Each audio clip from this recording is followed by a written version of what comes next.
સાહેબ થોડાક લગ્ન ગીતો વિશે પણ થોડી વાત કરો કે આપણે ત્યાં લગ્ન ગીતો તો ઘણા બધા લખાયા છે અને ગવાયા છે. ગણેશ સ્થાપનથી માંડીને તે વિદાય સુધીના અને ઘણા જુદી જુદી રીતના, પણ સાહેબે જે અમુક લગ્ન ગીતો ગાયા છે એની થોડીક ઝલક આપો. મોર જાજે ઉગમણે દેશ, એ તો આખું એમને લગ્ન ગીતોનું સંપાદન પણ કર્યું છે. બહુ સરસ મજાનું પુસ્તક છે અને એમાં એમને લગ્ન ગીતો લખ્યા છે. તો થોડાક મેઘાણીએ લખ્યા એ પ્રકારના રઢિયાળી રાતમાં કે ચૂંદડીમાં, અને એમને પણ લખ્યા છે, એમાંથી થોડા લગ્ન ગીતોની થોડી ઝલક. બહુ સરસ લગ્ન ગીતોની વાત. અને સાહેબ પાસે તો ઘણું કીધું ને, મોર જાજે ઉગમણે દેશ એ એમનો લગ્ન ગીતોનો સંગ્રહ છે. ઝવેરચંદ મેઘાણીએ તો ઘણા બધા લગ્ન ગીતો લખ્યા છે ખૂબ. અને ખાસ સાહેબ મારે એ કહેવું હતું કે દાદાને ધ્યાનમાં રાખીને લગ્ન ગીતો વધારે લખાયા છે કે ઊંચા ઊંચા રે દાદા ગઢડા ચણાવજો, એથી ઊંચા રે ગઢના કાંગરા રે. હવે જો અહીંયા દાદાને ધ્યાનમાં રાખીને પેલું એક ગીત છે કે એક બર રે જો બનિયામાં બેઠા બેની બા, દાદાએ હસીને બોલાવ્યા. અને આખું એ ગીતની પાછળ શું છે, એની ભાવના શું છે, એ જે દીકરી છે એની. પણ મારે એ પ્રશ્ન, અને આપે તો દાદા હો દીકરી એ પિક્ચરના ગીતો પણ ગાયા છે ને એ પિક્ચર પણ એ રીતે બનાવ્યું છે. તો થોડું એ જાણવું છે કે શા માટે મોટાભાગે એના પિતાને કે એના ભાઈને કે એ દીકરી મોટાભાગે કહેતી નથી, અથવા તો દાદા છે એ દીકરી સાથે એટલું એનું અનુસંધાન છે, તો દીકરીને દાદાને કેમ મોટાભાગે લગ્નોમાં એનું અનુસંધાન એટલું જળવાતું દેખાય છે આપણને? એટલે પહેલાં સંયુક્ત કુટુંબ હતું ને, એટલે ગીતોમાં જો મામા મામી કાકા કાકી ફઈ ફુવા બધું આવશે. હવે તો રહ્યું જ નથી, કારણ કે એક જ ભાઈ હોય, એક જ બાબો હોય ને એક જ બેબી હોય, એટલે ન તો એને કાકા હોય ન ફઈ હોય. એટલે ગીતોમાં પસંદગીની અવકાશ નહોતો. વડીલો જે નક્કી કરે એ જ એની સાથે દીકરી પરણતી, એ જ રિવાજ હતો. એમાં કલ્પના પણ નહોતી કે દીકરી પોતાની જાતે વરને પસંદ કરે એમ. એટલે આવા ગીતો છે. એક ભર રે જો બનિયામાં બેઠા બેની બા, દાદાએ હસીને બોલાવ્યા. કેમ રે બેની બા તમારા મનડા લેવાણા, કેમ રે આંસુ આંખોમાં આંસુ આવ્યા.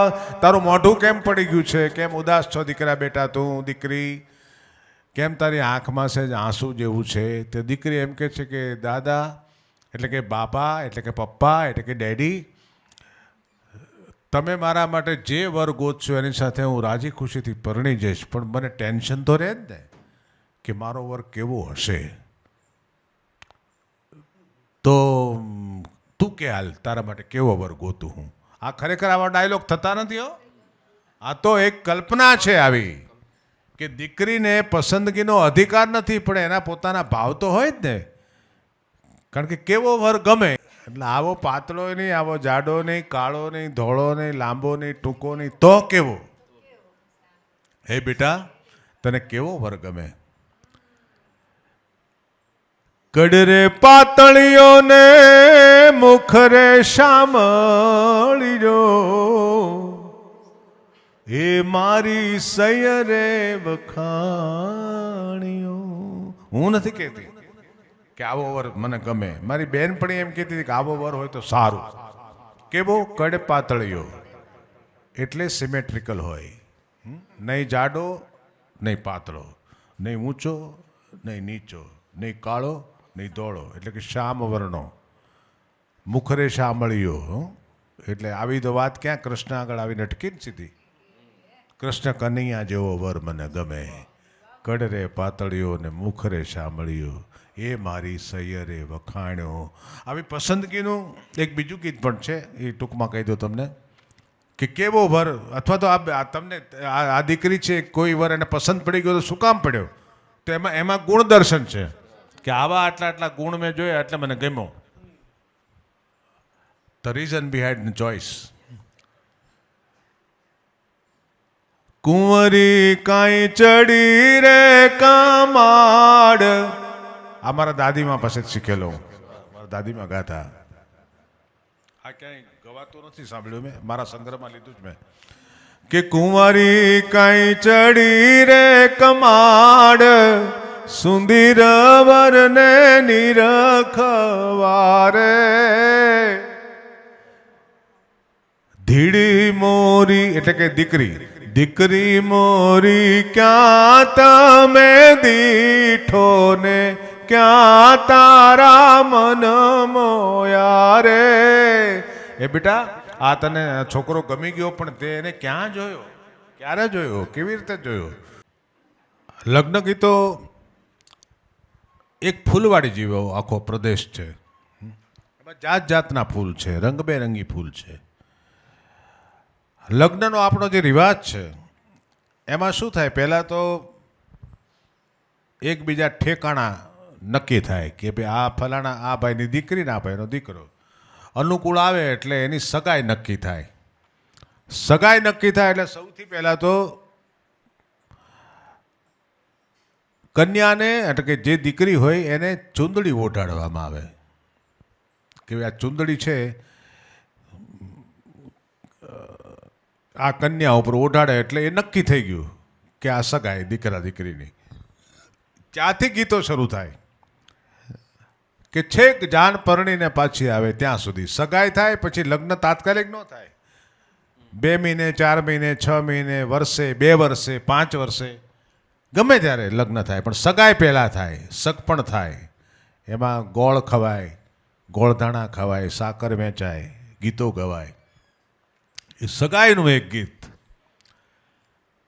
કે મારી નખના પરવાળા જેવી ચૂંદડી રે, મારી નખના પરવાળા જેવી ચૂંદડી, મારી ચૂંદડીનો રંગ રાતો લાડડી, ઓઢો ને સાયબ જાની ચૂંદડી. જાણે વરરાજો બોલતો હોય કે નખના પરવાળા જેવી, એટલે બહુ જો કેવી પોએટ્રી છે. આમાં કવિતા કેવી છે કે નખના પરવાળા એટલે આ નખ જે આપણા હોય ને એ નખના જે નયા કહેવાય, આ નખ આ સફેદ ભાગ એ તમે જોજો કે અંદરથી જો હેલ્ધી તંદુરસ્ત માણસ હોય ને તો અંદરથી ગુલાબી રતાશ દેખાતી હોય. જો હેમોગ્લોબિન ઓછું હોય તો સફેદ નખ હોય એકદમ, પણ જો બરાબર હોય હેલ્ધી હોય તો આ નખ છે ને એ આછા આછા સફેદ હોય, એની અંદરથી ગુલાબી ચાય પ્રગટતી હોય, રતાશ એક રેડિશ લાગતું હોય, લાલ. જોઈ લો જોઈ લો ચેક કરો. અને જો રતાશ ન હોય ને દીકરીઓ તો ડૉક્ટરને બતાવજો, એટલે એ કહેશે હેમોગ્લોબિન ઓછું છે. હા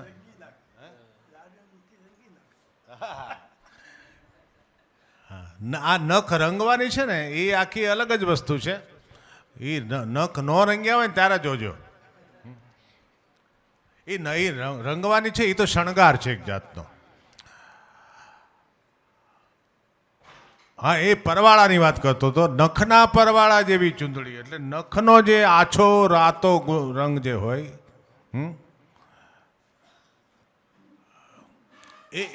એવી પાતળી ચૂંદડી અને એવી રતાશવાળી ચૂંદડી.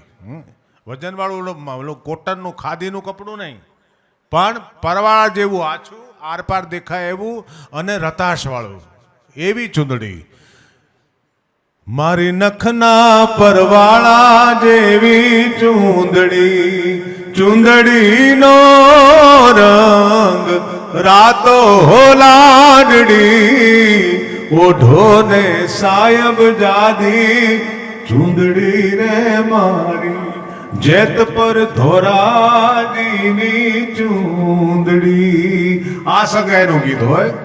પછી 4-6 મહિને, વર્ષે 2 વર્ષે 5 વર્ષે લગ્ન થાય નક્કી, અને લગ્ન લખાય. રજા પડી પેલા બહુ રાજી થતા રજાનો બેલ વાગે એટલે. ને પછી લગ્ન લખાય, કંકોત્રી લખાય, કંકોત્રી લખાય ને ત્યારથી ગીતો રોજ સાંજે ઘરમાં ગાવાનું શરૂ થાય, જેને આપણે સાંજી કહીએ છીએ.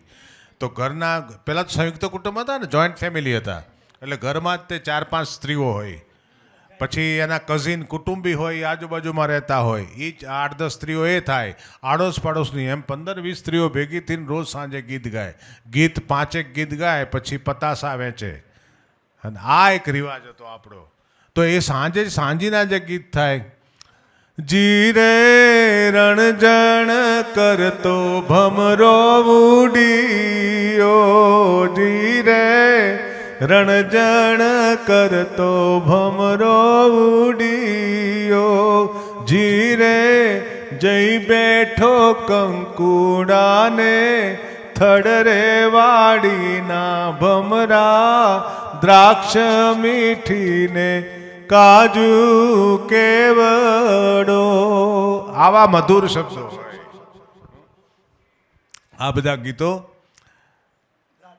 અને એક લાંબા ઢાળના ગીતો પહેલા અમારે ત્યાં બહુ ગવાતા. સુરત શહેરનું સોનું મંગાવો, અમદાવાદી મોતી રે સાહેબા, નથડી ઘડાવો માણારાજ. મારી તે નથનું કાચું સોનું, નથડી લળી લળી જાય રે સાહેબા, નથડી ઘડાવો માણારાજ. પછી જાન જોડે ત્યારે કોયલ બેઠી આંબલિયાની ડાળ,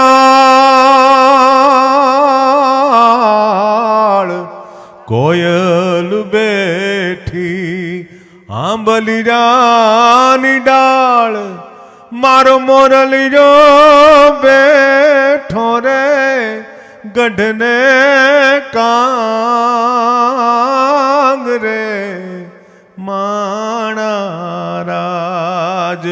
હોશિલા વીરા તમે કોયલને ઉડાડો આપણે દેશ.